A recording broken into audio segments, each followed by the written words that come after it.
Ugh, gross day here. Oh yeah, you can see it. There's my window. Yeah, that's after about 1 billion feet of snow. Last week fell here, and or the week before, in cold temperatures. Now it's getting cold again this week. Somebody sent me a message and said, "Do you think you could do another drone on Saturday?" We could, but honestly, I don't know what the track's going to look like. Like to ask somebody be able to keep that track in shape given the weather we're experiencing right now. We've gone from -20 last week to +3 right now, to where the track is melted. See if we can get a look at the track up here.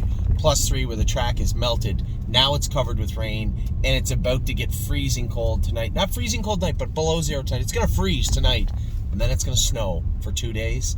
To think that we'd be able to train on whatever is left of that. Let's see if you can see it here. I guess it's not a great view, but that's water and ice on the track. Not a great day, not a great week for training. If we get lucky, maybe we'll be able to train on Saturday, and I can ask Curtis maybe to be on call to do the drone. I guess Friday, what the track looks like Friday, and after Friday will dictate what we can do on Saturday. I guess that sounds pretty obvious, but at the same time, what I'm trying to get at is I'm skeptical that we'll be able to get a fair and unfettered training mile in on Saturday. So we'll see what we can do. No promises from this end. I can't promise that we are going to train Saturday, and I cannot promise there'll be a drone. I'll talk to Curtis about it. I'll see if it's possible, and if it makes sense from our end. Listen, we're going to bring you a shitty day of training. What's the point? It's no good. I know there's a lot of people sitting at home saying, well, I take anything at this point. I take any training at this point. Well, that's not really what we want to portray either, is a bad training day for our 2-year-olds. Not just for us and you, our partners, but for other people that might be watching what we're doing also. So, and that circles back to one of our core beliefs, which is we got to do what's right for the horse, right? First and foremost. If it's not going to be a good training day for the horses, we're not going to train on Friday. So that's where we're at right now with, I know a lot of people are messaging me talking about a number of things. I want to go over some of them with you. Some good news on the racing front. It was so weird. 2 of our clients and Jason noticed right away that My Jazz fits the pop-up series. Now, I think that was set up by the fact that a number of people wanted to put Swan's Honey in the pop-up series. I'm not racing our horses over their heads, and I know I don't know who's in this pop-up series, but I would say some of the horses she raced against and other horses. Make no mistake, Swan's Honey wants no part of My Jazz for the most part. I think they're kind of similar, but not really. And My Jazz might be a perfect candidate. There's a filly that's 4 weeks away from breeding, from where I'd be comfortable breeding her, and yet she's got 3 races in front of her, 10,000, and whatever the final goes for, I guess 20. So we expedited the health papers for our girl, My Jazz. It sounds weird, but she is going to make her first ever start in Canada on Sunday. She's never raced in Canada, ever in her life. So she's going to make her first official parimutuel start in Canada as a 4-year-old this coming Sunday at Flamborough Downs. So that's cool. That's interesting. Now, where's that leave Swan's Honey? Same place it always did. We had somebody that was asking to buy her, and finally they just said, if you can't sell her to me by tomorrow, I don't want her. Okay, I'm not going to be rushed into selling a horse that I rather like. And it was one of our other clients that brought it to my attention that I don't know why they do this. Let's card a class on Wednesday and on Thursday in an area where entries are scarce for the same class. It makes no sense. London filled a 5-horse field that was supposed to race tonight. Now it's canceled, which is great news, because they'll likely be able to fill that class in either London and or Flamborough next week. We won't take anything for granted. We will be entering Swan's Honey in the 15 claimer for non-winners of Fillies and Mares 100 on Tuesday in London. Now, I won't be here, so I assume we'll list Travis on the horse. I just don't think it's worth taking the risk and waiting until Thursday to not get in at all. It makes no sense.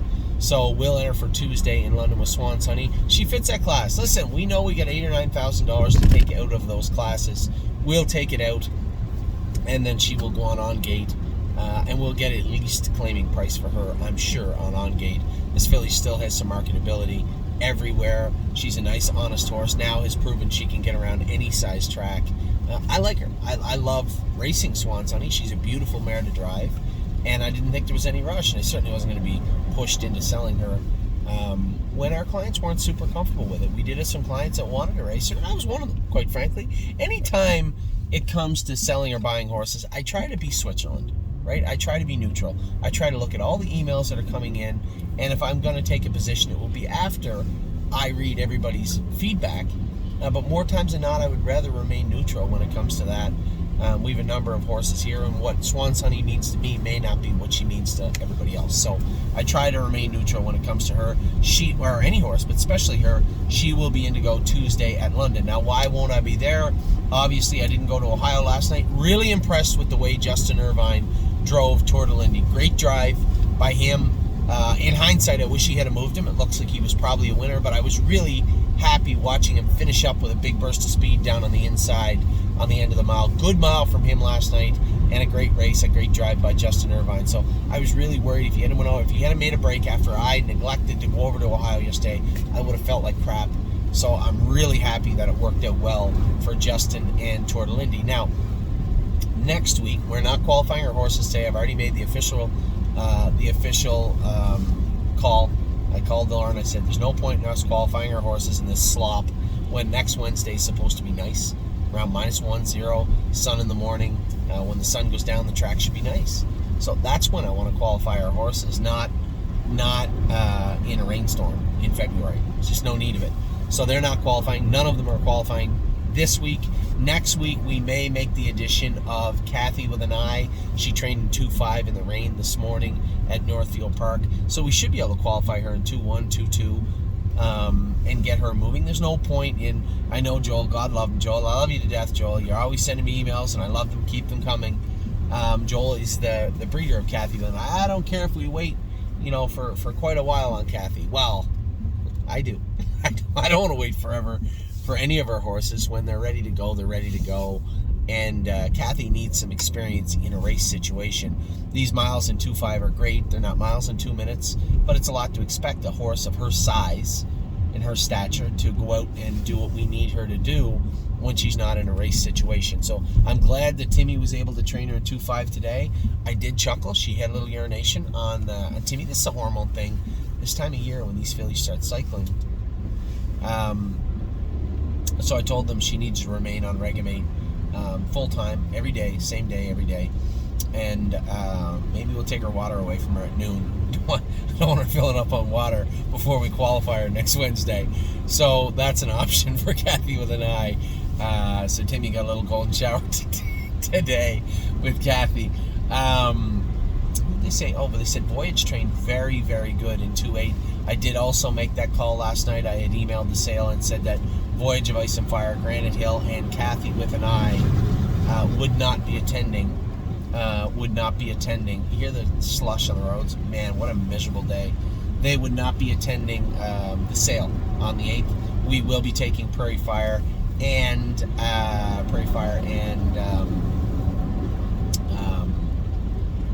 Hill of Magic to the sale. So what I'm going to do here, Jared, as I said yesterday, one of our affiliates, one of our guys that does some work for us, probably going to do a little more work for us this summer, as he says he's heading to Tioga. That would be a feather in our cap for sure. A great market for horses of ours that would do good. So I suspect Jared and us will be doing some work in the future, definitely on the south of the border this summer. But for now, he wanted to go to the Ohio sale and look around. I'm not super interested. I gave the sale a quick once over. Wasn't super interested with any of the horses I saw. I'll look again today. But I think for the most part, the stable.ca will be partaking in the selling portion of the sale and maybe not at all in the purchasing portion of the sale. As we have a number of horses either selling there, well, 2 selling there, but a number of other horses. We still have Jekyll and Hyde that'll be leaving at some point. Jazzy Judy is on the sale on the on-gate platform right now.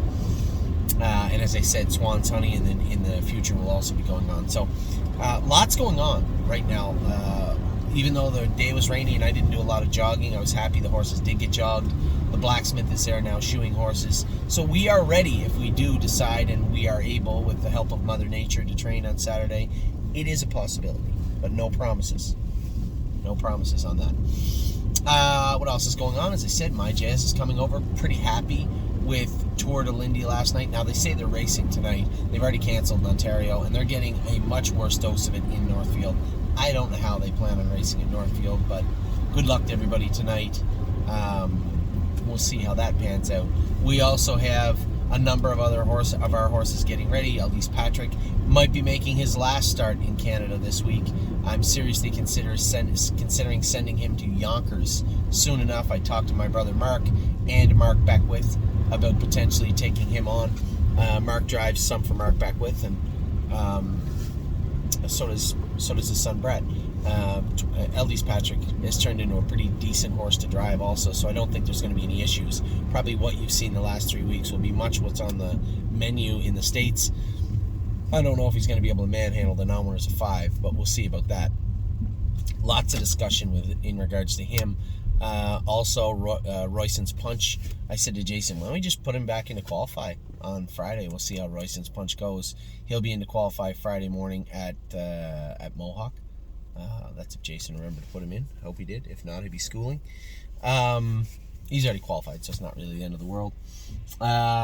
We also have our boy Monday. First start for the stable.ca on Monday for Kings County.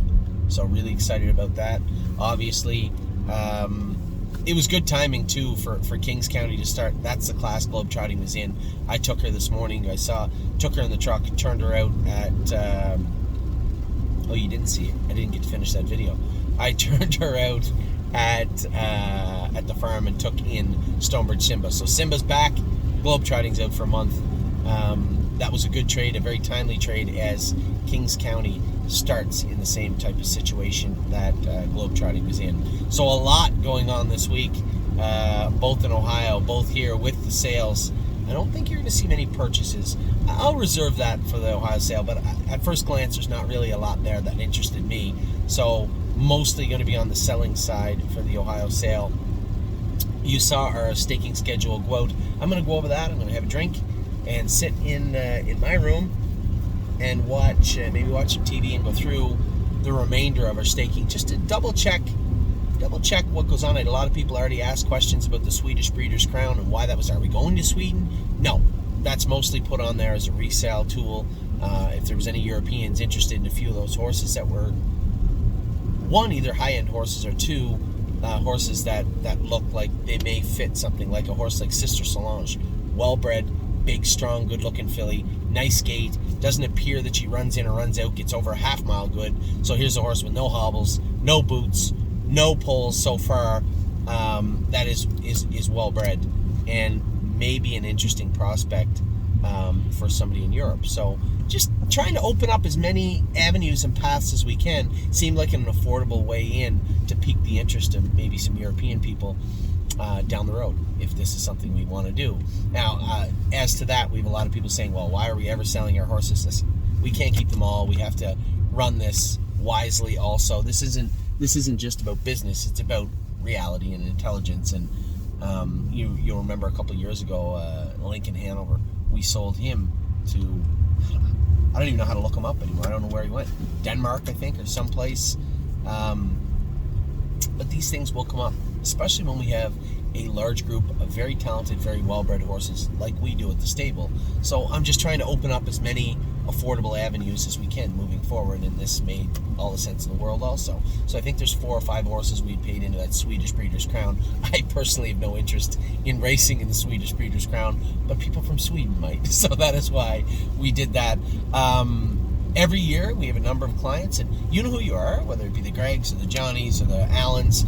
You guys know who you are. David, always send your 2 cents about the staking, and that helps me too. It gives me a barometer moving forward. We get a healthy mix of people saying just stake regionally, and a healthy mix of people saying stake them to everything. Somewhere in the middle, we're going to find the proper path for all of our horses. We've done a pretty good job. I got a pretty good idea right now over the last few years what worked, what hasn't worked, what made sense, what came in helpful. So you see a lot of that at play here in our staking for 2022. So that's where we're at with our horses, our 2-year-olds, our babies that are coming good. Now our mares, I'm in the final furlong, so to speak, the final quarter, final eighth of locking in our brood mares for their prospective sires.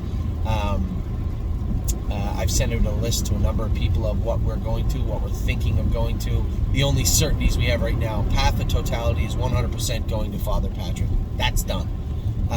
Muscle Chrome is going to Long Tom. That's done.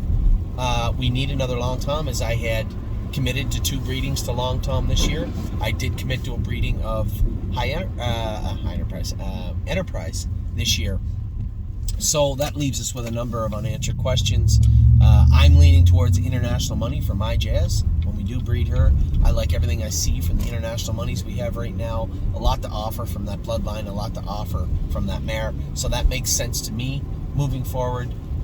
We do potentially have one more Father Patrick slot available. I was thinking almost Canadian Titan, but I don't know. Canadian Titan's not super bred, and she crosses with some horses. So Alan Swain, Alan just thought I was going to say one of our clients. I guess once you're a client, you're always a client, Alan. We'll get you back. So Alan has been helping me out with the breeding also. A number of clients have, trying to tap into a wealth of intelligence when it comes to the breeding. And from what I see on the track, super impressed with Duvian's colt. I know he had some bad luck with his younger sister, but the colt, my 1%, man, he has nothing short of wowed me over the last 3 weeks. Mario's done a great job with him. He looks awesome on the track. So all of Shed Row 5, Davey and Chris and Mario, great job with him. Really interested in what's going to take place with my 1%. And as such, I'm very interested what's going to take place with Dewey Ann. We could go back to my MVP, but I'm interested. Somebody had said Ready for Money. I didn't realize Ready for Money is very small. Alan, if you're watching this, Ready for Money is a tiny stud. I watched his races. Nice horse, great bloodline. I love everything I see, but he's small. And when I'm looking, my Jazz, small mare, I don't want to breed her to a small stallion. Right? Dewey Ann, small mare, don't want to breed her to a small stallion. So there's still lots of options. We still have that Father Patrick breeding. We still have that other Long Tom breeding. She could go to Canadian Titan, go to Long Tom. I have no problem with that. Loved Canadian Titan. And I love Long Tom.